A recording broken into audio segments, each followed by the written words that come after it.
કહું છું, કદાચ કોઈ વસ્તુ હળગતી હોય અને હળગાવતી હોય અને બાળતી હોય, તમને કદાચ બાળતી હોય ને, અથવા કોઈ વસ્તુ પડતી હોય અને વસ્તુ તમારી હરખી જાય ને, ભટડી હોય કે ઘરની હોય કોઈ પણ, તો સમજી લેજો કાળો ધાબળો ક્યાંક ને ક્યાંક ખૂણે ખોલતી ઉભો દીકરા.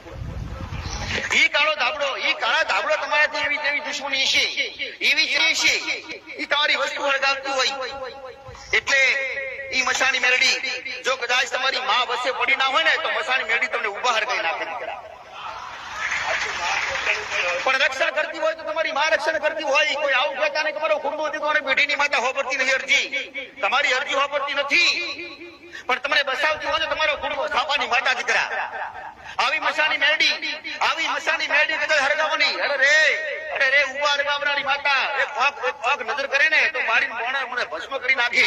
ઈ મસાણી મેરડી કદાચ વસ્તુ હરગતા આવતી હોય. અરે ઘરની માતાને સુધી હરગાવે. કઈ કે ઘરની માતાના મઢમાં કોઈ